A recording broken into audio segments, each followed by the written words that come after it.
بسم اللہ الرحمن الرحیم۔ ساس کو زہر دینے کا طریقہ۔ کافی عرصہ پہلے کی بات ہے، ایک لڑکی جس کا نام تبسم تھا، اس کی شادی ہوئی۔ وہ سسرال میں اپنے شوہر اور ساس کے ساتھ رہتی تھی۔ بہت کم وقت میں تبسم کو یہ اندازہ ہو چکا تھا کہ وہ اپنی ساس کے ساتھ نہیں رہ سکتی۔ ان دنوں کی شخصیت بالکل مختلف تھی اور تبسم اپنی ساس کی بہت ساری عادتوں سے پریشان تھی۔ اس کی ساس ہر وقت تبسم پر طنز کرتی رہتی تھی، جو اسے بہت ناگوار گزرتا تھا۔ آہستہ آہستہ دن اور پھر ہفتے بیت گئے، لیکن تبسم اور اس کی ساس کی تکرار ختم نہ ہوئی۔ ان تمام نااتفاقیوں نے گھر کا ماحول بہت خراب کر دیا تھا، جس کی وجہ سے تبسم کا شوہر بہت پریشان رہتا تھا۔ آخر کار تبسم نے یہ فیصلہ کیا کہ وہ اپنی ساس کا برا رویہ اور برداشت نہیں کرے گی اور وہ اب ضرور کچھ نہ کچھ کرے گی۔ تبسم اپنے پاپا کے ایک بہت اچھے دوست احمد انکل کے پاس گئی، جو جڑی بوٹیاں بیچتے تھے۔ تبسم نے انہیں ساری کہانی بتائی اور ان سے کہا کہ وہ اس کو تھوڑا سا زہر دے دے تاکہ ہمیشہ کے لیے یہ مسئلہ ختم ہو جائے۔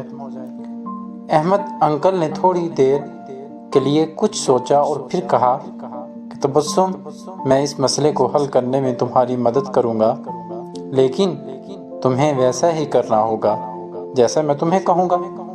تبسم راضی ہو گئی۔ احمد انکل ایک کمرے میں گئے اور تھوڑی دیر بعد اپنے ہاتھ میں کچھ جڑی بوٹیاں لے کر لوٹے۔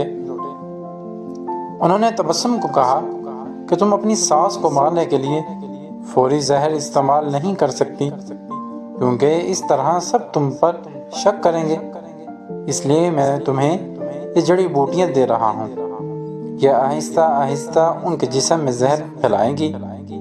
ہر روز تم کچھ اچھا پکانا اور پھر انہیں کھانا دیتے وقت اس میں یہ جڑی بوٹیاں ڈال دینا۔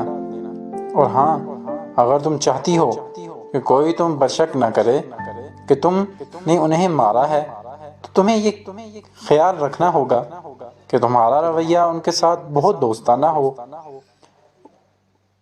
ان سے لڑائی مت کرنا، ہر بات ماننا اور ان کے ساتھ ایک ملکہ کی طرح برتاؤ کرنا۔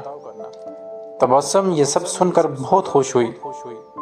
اس نے احمد انکل کا شکریہ ادا کیا اور جلدی سے گھر چلی گئی، کیونکہ اب اسے اپنی ساس کو مارنے کا کام شروع کرنا تھا۔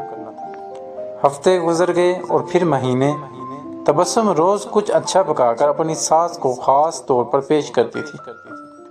اسے یاد تھا کہ احمد انکل نے اسے کیا کہا تھا کہ اسے اپنے غصے پر قابو رکھنا ہے، اپنی ساس کی خدمت کرنی ہے اور ان کے ساتھ اپنی ماں جیسا برتاؤ کرنا ہے۔ 6 مہینے گزر گئے۔ گھر کا نقشہ تقریباً بدل چکا تھا۔ تبسم نے کوشش کر کے اپنے غصے پر قابو کرنا سیکھ لیا تھا۔ اب اکثر وہ اپنی ساس کی باتوں پر ناراض اور غصہ نہ ہوتی۔ 6 ماہ میں ایک بار بھی اس کا اپنی ساس سے جھگڑا نہیں ہوا تھا، اور اب اسے وہ بہت اچھی لگنے لگی تھی اور ان کے ساتھ رہنا بھی بہت آسان لگنے لگا تھا۔ اس کی ساس کا رویہ بھی اس کے ساتھ بہت بدل گیا تھا اور وہ بھی تبسم کو اپنی بیٹیوں کی طرح پیار کرنے لگی تھی۔ وہ اپنے سب دوستوں کے درمیان تبسم کی تعریفیں کرتی تھی۔ تبسم اور اس کی ساس دونوں اب ایک دوسرے کو ماں بیٹی کی طرح سمجھنے لگے تھے۔ تبسم کا شوہر بھی یہ سب دیکھ کر بہت خوش تھا۔ ایک دن تبسم پھر احمد انکل کے پاس آئی۔